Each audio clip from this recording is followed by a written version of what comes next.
Abra sua Bíblia em João capítulo 9, versículos de número 1 a 5. João capítulo 9, e nós vamos ler dos versos de número 1 a 5. E se você achou, vamos ficar de pé para fazermos essa leitura. João capítulo 9, versículos de número 1 a 5.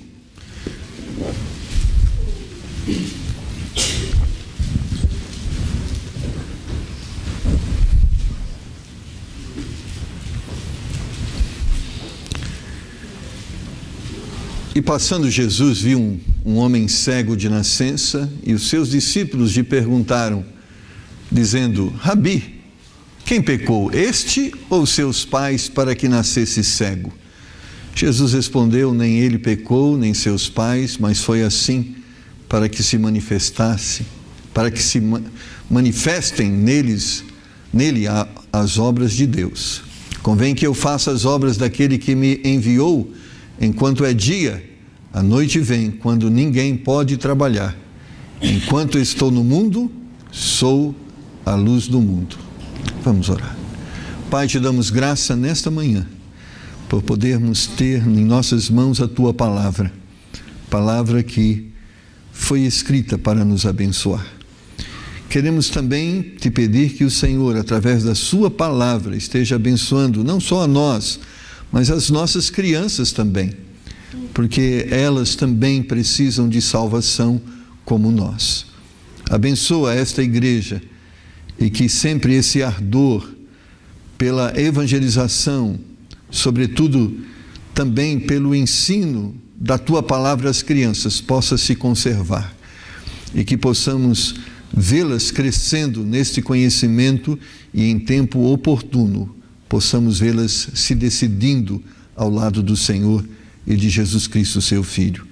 Pedimos por nós que o Senhor nos dê bom entendimento acerca da Sua palavra e que a Tua palavra nos leve a uma vida mais perto do Senhor e da Sua vontade, em nome de Jesus. Amém. Podeis assentar, irmãos. O fato é um fato. Depois que Jesus ascendeu-se ao céu, o que nós esperamos agora é o seu retorno. E assim foi a sua promessa, não é? E assim foi nos dito, através dos anjos que consolaram os apóstolos e os discípulos, dizendo que este mesmo Jesus que eles estavam vendo subir, ele havia de descer. Então isso é um fato, é uma realidade. Jesus está voltando e a cada dia é certo que a sua volta está mais próxima, amém? Nós cremos nisso, esta é a nossa esperança e esta é a mensagem que o Senhor deixou para que nós anunciássemos nestes dias que Ele está voltando. E é interessante quando nós pensamos sobre o contexto desta passagem de João capítulo 9. E o contexto dessa passagem começa lá no capítulo 8, lá no versículo de número 1. E dos versículos de número 1 ao versículo de número 20, Jesus se apresenta como a luz do mundo. E o contexto era a festa dos tabernáculos, e naquela ocasião os sacerdotes celebravam com tochas em suas mãos. Ao tempo de Jesus, os átrios do templo de Jerusalém eram bem iluminados, né? 4 grandes candelabros de ouro na forma de candeeiros de vários ramos projetavam luz sobre toda a cidade. Isso justifica a afirmação de Jesus de madrugada lá no átrio das mulheres em João capítulo 8, versículo 12. Ele falou-lhes, pois, Jesus outra vez dizendo: eu sou a luz do mundo, quem me segue não andará em trevas, mas terá a luz da vida. De uma forma maravilhosa, Jesus usa o contexto, o momento, onde as luzes estavam acesas, e ele diz: eu sou a luz. Eu sou a luz que veio para iluminar nas trevas e para dissipar as trevas. Aqui precisamos lembrar dos primeiros versículos de João. Jesus é a vida, a luz dos homens. Quem nele crê e o recebe não andará em trevas. E quando nós pensamos em luz, nós pensamos na vitória que Cristo teve sobre as trevas, entendendo trevas como pecado. Cristo veio dissipar as trevas. Cristo veio nos dar vitória sobre o pecado. E por isso Ele é a luz, porque aonde reina as trevas, reina a morte, reina o pecado. Mas aonde a luz se faz presente, as trevas são dissipadas. No capítulo 8, nos versos 21 a 59, Jesus veio para livrar-nos a todos nós da escravidão do pecado. Por isso Ele afirma: se pois o Filho vos libertar, verdadeiramente sereis livres. Ou seja, se a luz de Cristo raiar em nossas vidas, os pecados serão dissipados e realmente nós seremos livres de toda a escuridão e de todo pecado. No capítulo 9, nós temos dentro desse contexto uma continuidade do ensino de Jesus. E de uma forma não coincidente, mas proposital, Jesus se vira para um cego de nascença. E é interessante que nada é por acaso, irmãos, tudo é proposital. Jesus curou alguns cegos, mas esse cego, dentro desse contexto, ele tinha umas especificações que se identificavam muito com aquilo que ele queria ensinar. Primeiramente, era um cego de nascença, representando e significando que assim como o cego era de nascença, nós somos pecadores de nascença. Nós nascemos em trevas, nascemos nas trevas, e Cristo veio por causa disso, porque estávamos em trevas e Ele veio trazer a sua luz. O cego de nascença, uma pessoa que nunca havia visto a luz, a quem Jesus mandou lavar-se no tanque de Siloé, Jesus estava mostrando o sinal de que Ele é o enviado, dando cumprimento ao que se entoava no dia da grande hosana. O ensinamento central é que Jesus veio trazer salvação a todo aquele que crê, a todo aquele que está em trevas. Mas, irmãos, a salvação que Cristo veio trazer, a luz que Cristo veio irradiar, ela de uma forma é uma bênção, mas também de uma forma ela representa uma manifestação de um grande e terrível juízo. Porque da mesma forma que a luz, ela nos liberta das trevas, a luz também revela as trevas. Quando nós olhamos para o Calvário, nós vamos ver no centro do Calvário a cruz de Cristo. E ao lado direito de Cristo e ao lado esquerdo de Cristo, dois malfeitores. E no Calvário nós temos uma clara mensagem: a cruz que salva também é a cruz que condena. Ao ladrão arrependido foi-lhe concedido salvação, e de Jesus ele ouviu: hoje mesmo estarás comigo no paraíso. Mas aquele que se manteve incrédulo, este não pôde ouvir da salvação, mas poderá e vai ouvir da condenação, porque naquele momento, da mesma forma que aquele malfeitor arrependido estava adentrando o paraíso, o malfeitor que não se arrependeu estava adentrando as trevas exteriores. Jesus é a luz que veio salvar o homem arrependido, mas é a luz também que veio condenar as trevas, aqueles que sem arrependimento insistem em viver no pecado. O ensinamento de João capítulo 1, versículo 1 a 14, se materializava ali naquele momento, aonde aquilo que João dizia que o Verbo se fez carne e habitou entre nós e vimos a sua glória como a glória do unigênito Filho de Deus, agora estava se revelando e tornando-se visível diante dos homens. Esse Jesus cumpriu o seu ministério, ascendeu-se ao céu, mas agora a Bíblia diz que ele está voltando. A luz que manifestou juízo e salvação ascendeu-se ao céu, assentou-se à destra do Pai, mas a Bíblia diz que agora ele vem voltando. E representa o outro lado da luz, ou seja, a primeira vez Jesus vem manifestando salvação, trazendo salvação, mas a segunda vinda ele traz juízo e condenação. A salvação já foi manifesta e está ao ouvido de todos nós e de todo homem. Mas agora, Jesus está através da sua palavra dizendo: eu estou voltando, não mais para trazer a salvação, porque ela já houve, mas agora para trazer juízo e condenação sobre todo homem que se mantém incrédulo diante desta mensagem e desta oportunidade de salvação.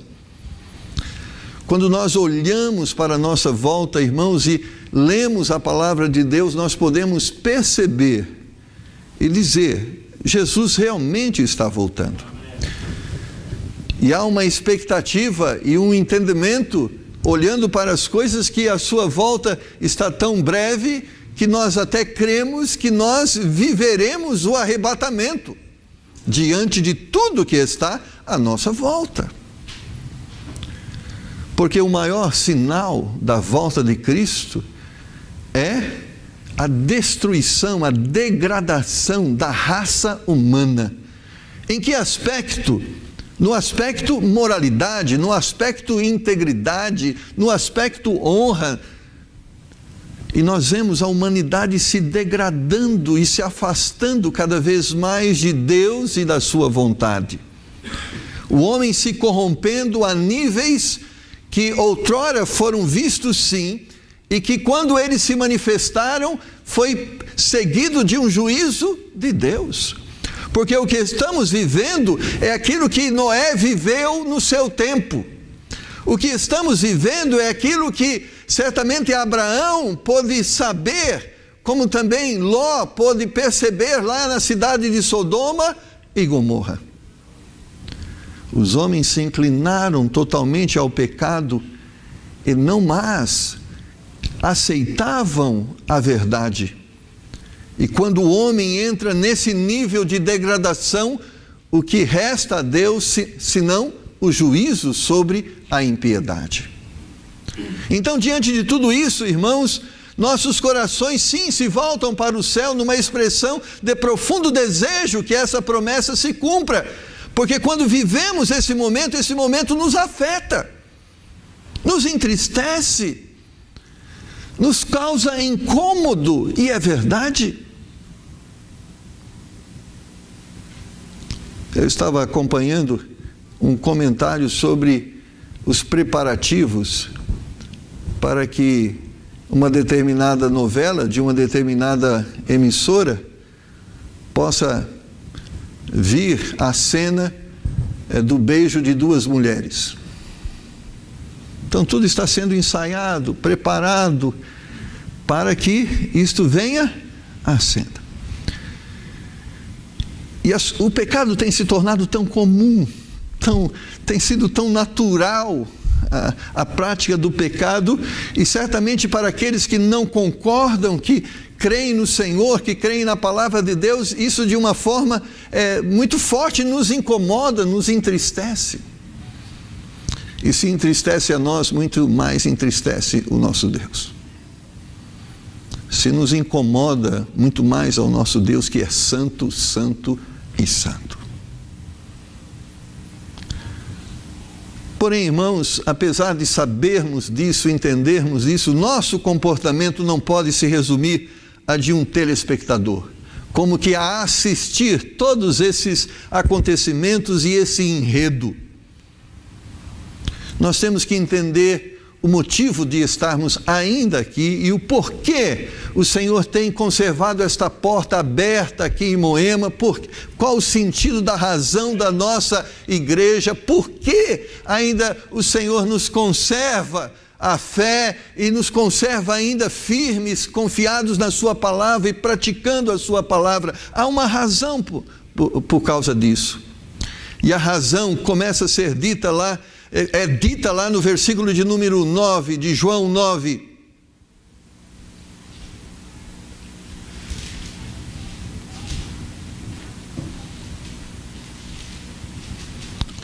E ela continua sendo anunciada.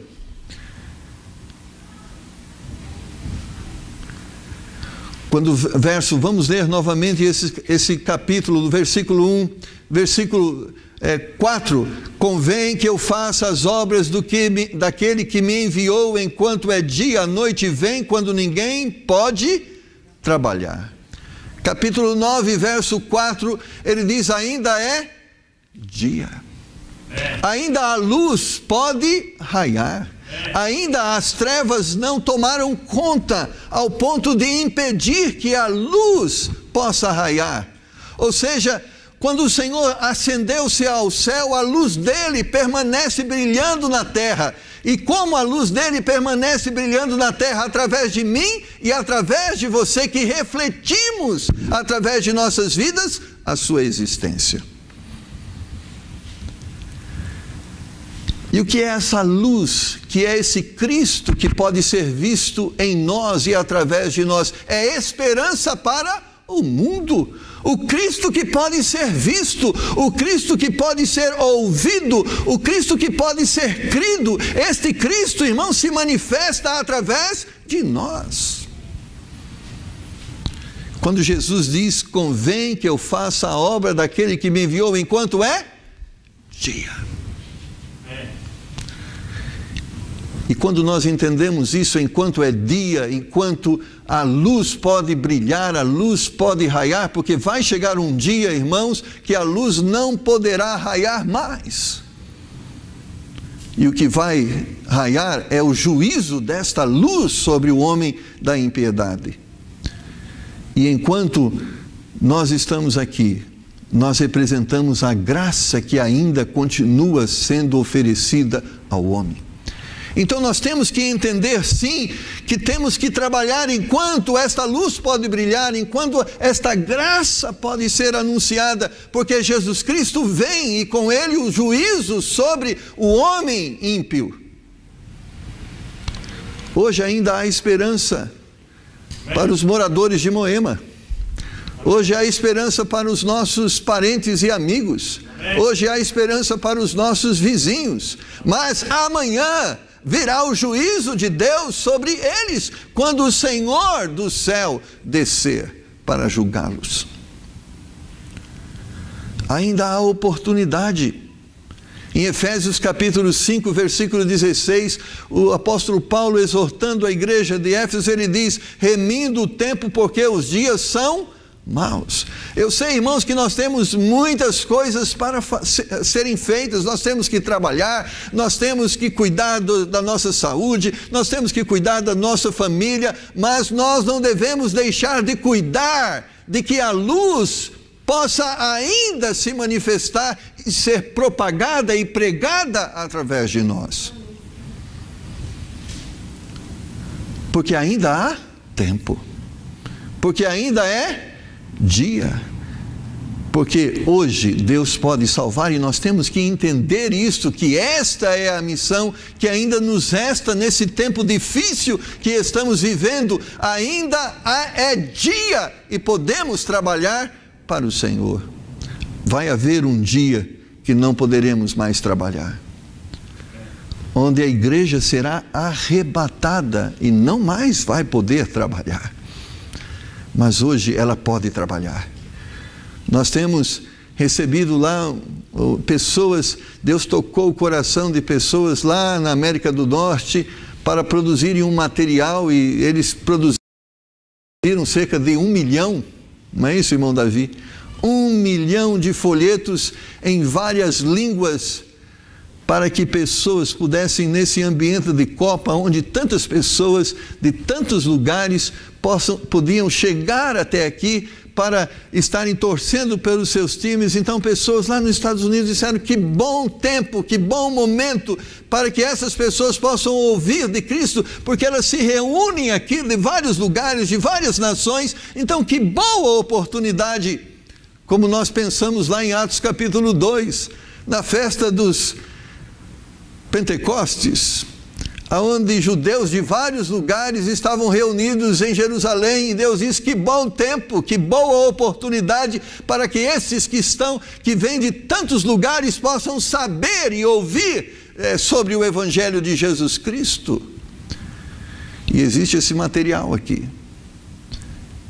E porque hoje é luz, e porque temos que remir o tempo, porque os dias são maus, é o dia de você pegar alguns destes folhetos que foram muito bem produzidos e falar que a luz ainda está, a luz da graça ainda está a irradiar a sua luz, e esta luz tem o poder de resgatá-los das trevas. Nós não podemos ser telespectadores simplesmente assistindo o filme passar. Nós somos pessoas que têm o dever de interagir nesse momento, irradiando a luz de Cristo. Não devemos, irmãos, estar presos a fúteis especulações.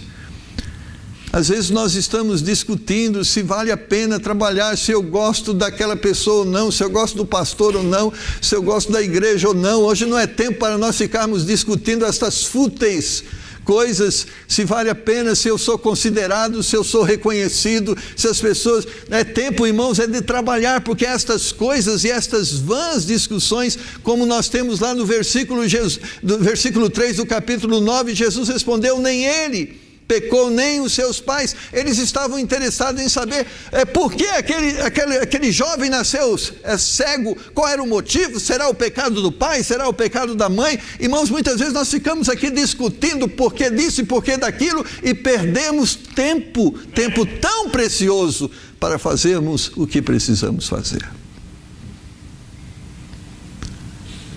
Nós fazemos tudo o que fazemos não é porque gostamos de pessoas e devemos gostar, mas porque temos um compromisso com a obra de Deus.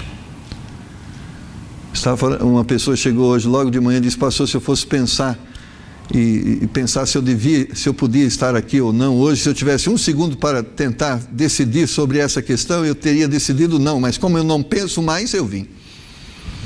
E assim deve ser, irmão, a nossa vida cristã.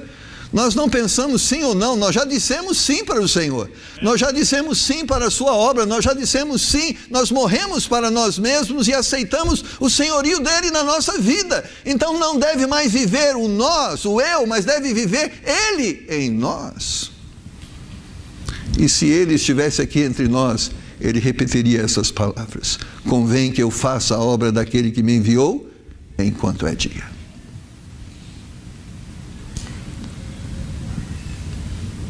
O trabalho, irmãos, é nossa prioridade. Nós temos que entender e em algum momento reconhecer isso.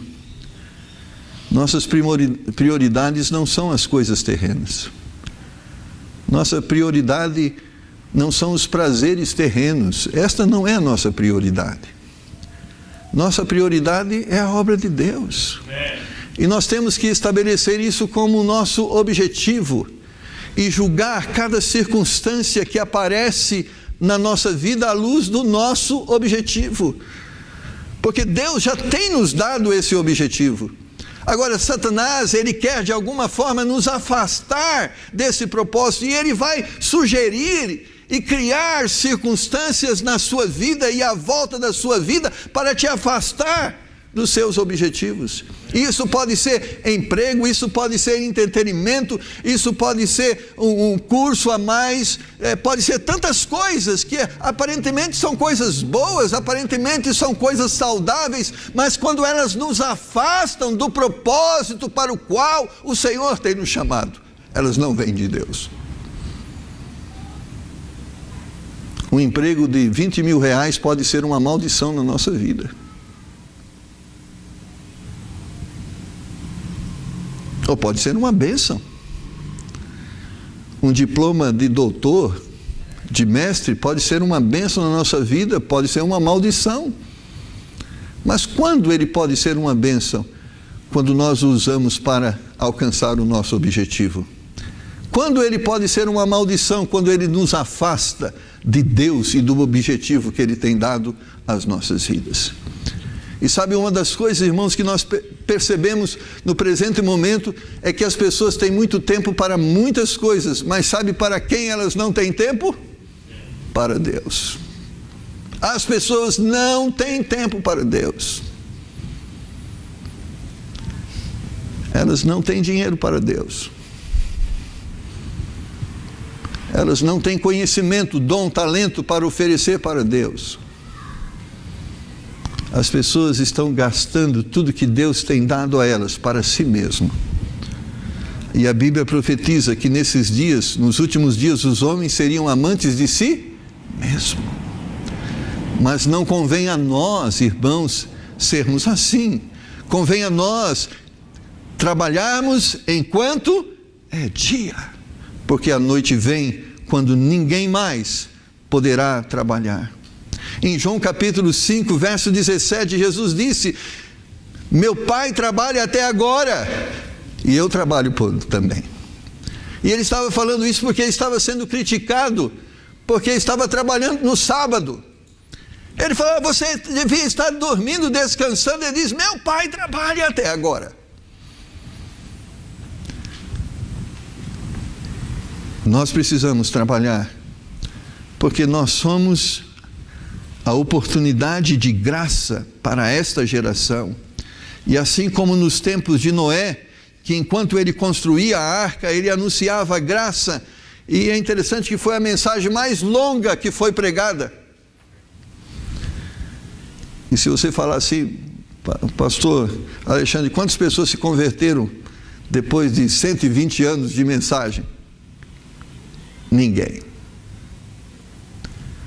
Mas Noé, não cabia a Noé saber ou entender quantas pessoas iam se salvar. Deus não tinha dado a ele essa missão de estar levantando estatisticamente quantos iriam se salvar. Deus só disse para ele: prega, anuncia que o juízo vem. E é isso, irmãos, que cabe a nós. Não cabe a nós saber quantos vão se salvar, se vamos distribuir 1 milhão de folhetos e uma alma vai se salvar. Não cabe a nós estarmos contando e fazendo essa estatística. Deus disse simplesmente que devemos pregar enquanto é dia. Ah, meu parente, eu já falei para ele 50 vezes. Deus não disse para você contar quantas vezes você falou de Cristo para o seu parente. Ele disse simplesmente: pregue enquanto é dia. Porque o dia que ele morrer é noite. Pregue enquanto é dia.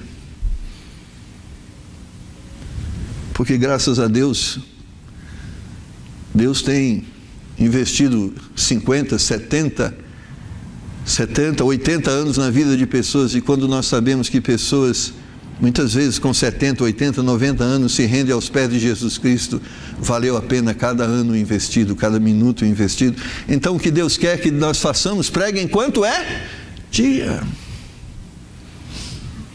As vãs discussões, irmão, tiram a atenção do homem de Deus e da sua vontade.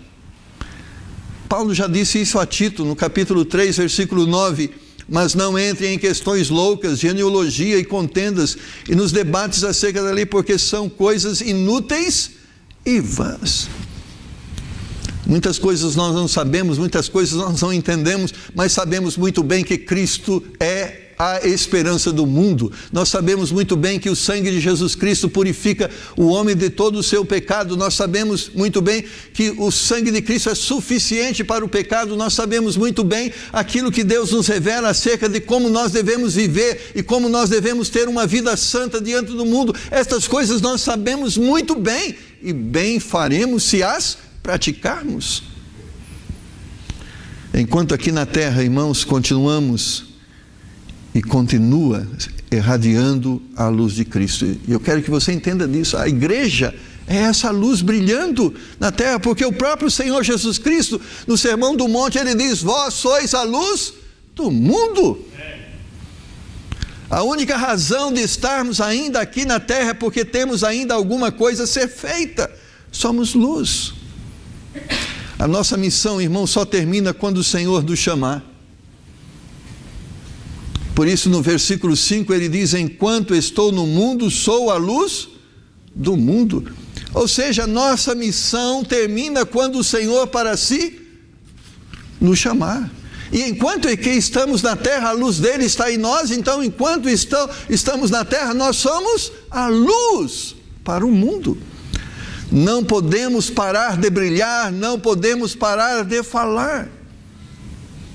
Atos capítulo 4, versículo 20, quando os apóstolos foram exortados a parar de falar, eles responderam: porque não podemos deixar de falar do que temos visto e ouvido.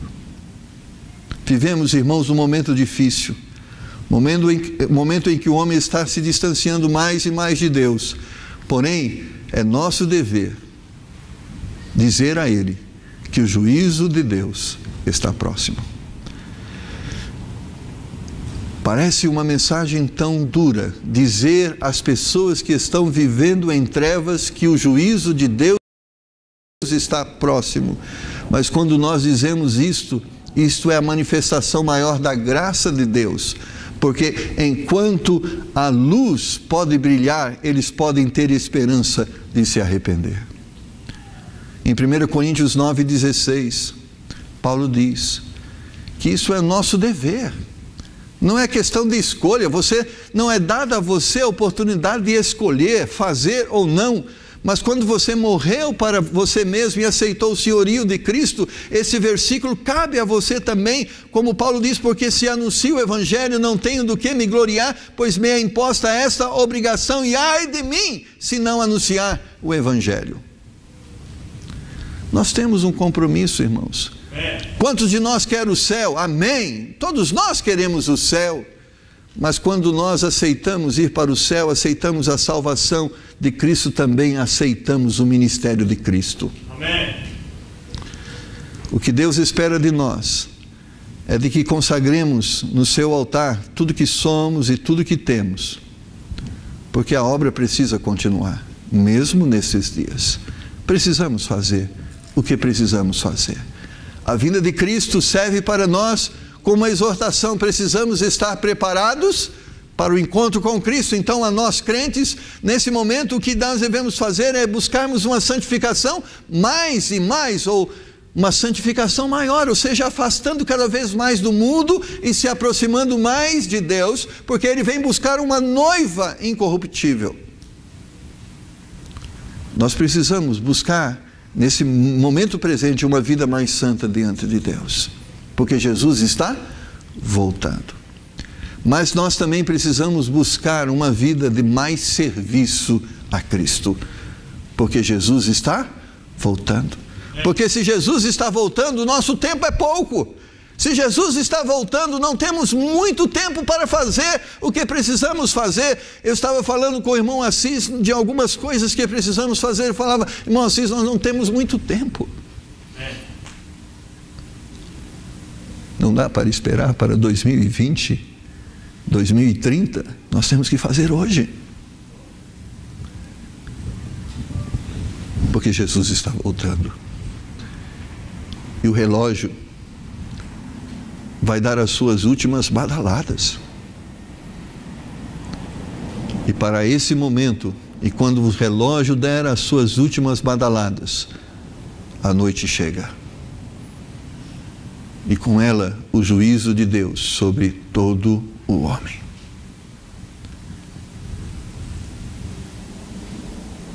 Convém que eu faça as obras daquele que me enviou enquanto é dia. E isto é o que Deus diz para mim, para você, nós que somos igreja de Deus. Convém que eu faça a obra dele enquanto é dia. Isso é prioridade e deve ser prioridade nas nossas vidas. Nós temos que remir o tempo. Você tem tempo para tantas coisas, mas deve ter tempo para Deus. Você tem tempo para fazer tantas coisas, mas deve ter tempo para compartilhar do Evangelho de Jesus Cristo para com para aqueles que estão em trevas, porque ainda é dia. Baixe sua cabeça, vamos orar.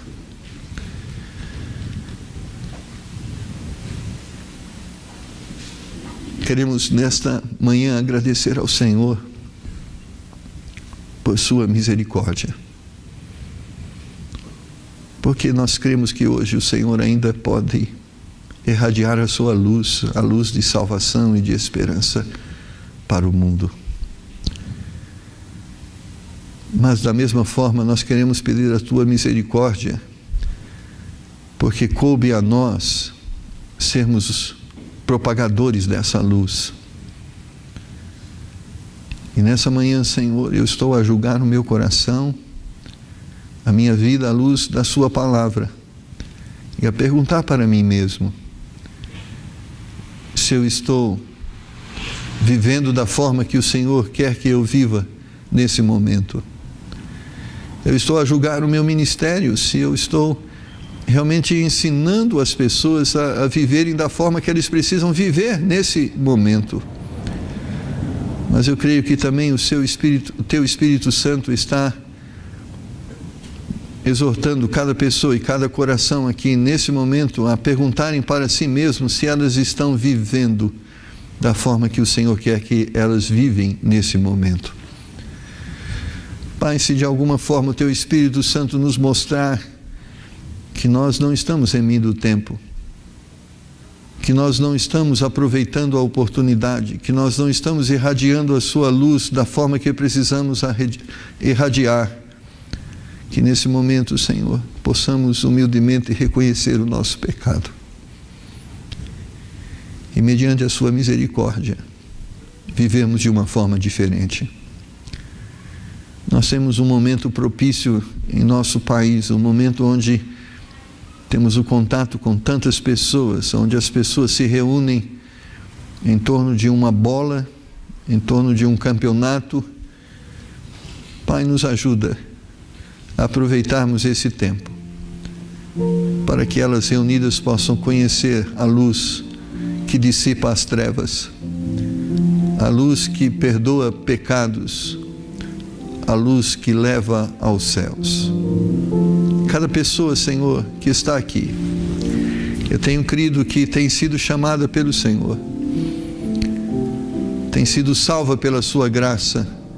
São pessoas que morreram para si mesmo e aceitaram o senhorio do Senhor em suas vidas.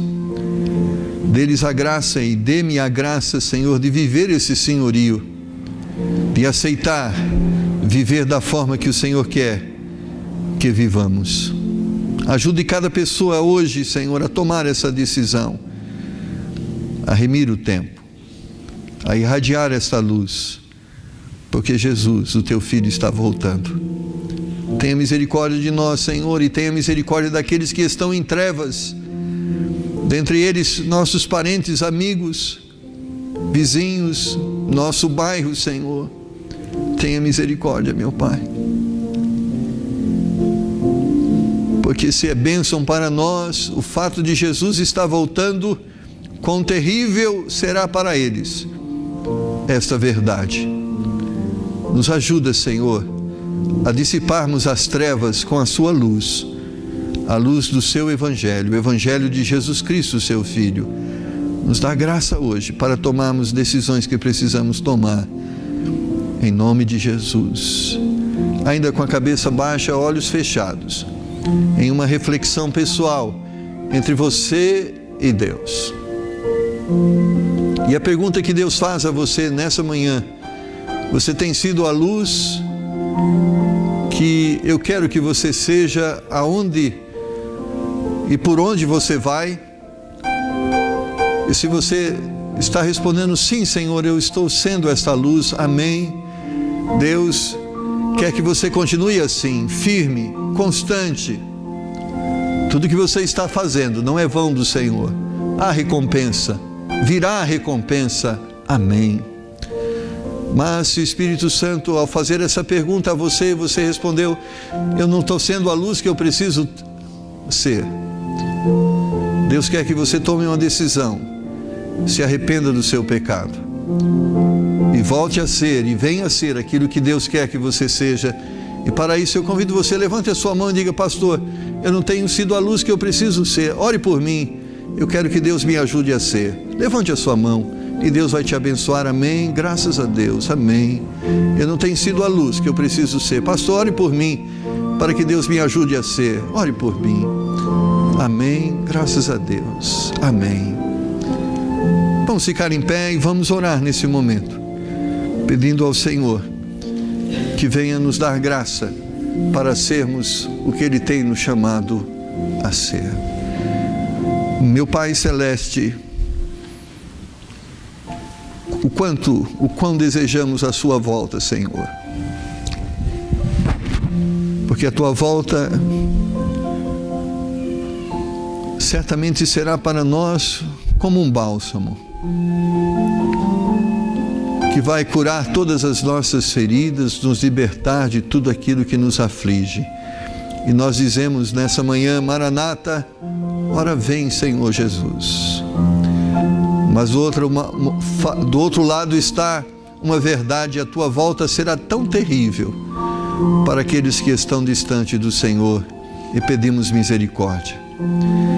E quero orar, Senhor, por cada pessoa que nessa manhã realmente reafirma e confirma diante do Senhor o compromisso de ser o irradiar da sua luz para essas pessoas que estão em trevas.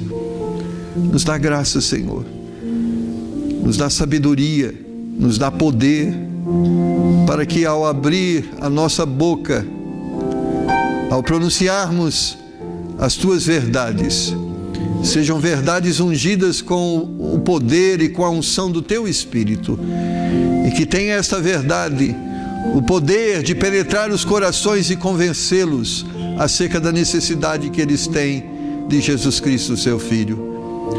Nos dá força, Senhor, e nos liberta de tudo aquilo que nos tem afastado daquilo que é a Tua vontade para as nossas vidas. E quantas coisas, Senhor, o inimigo tem nos envolvido ao ponto de nos afastarmos do nosso compromisso maior, que é com o Senhor e com a Sua obra aqui na terra. Ajuda esta igreja, Senhor, a continuar sendo luz no meio destas trevas. Nos ajuda a praticarmos aquilo que o Teu Filho praticou aqui na terra. Que enquanto estamos no mundo, sejamos luz para o mundo. Que assim seja, Senhor, em nome de Jesus. Amém. Amém?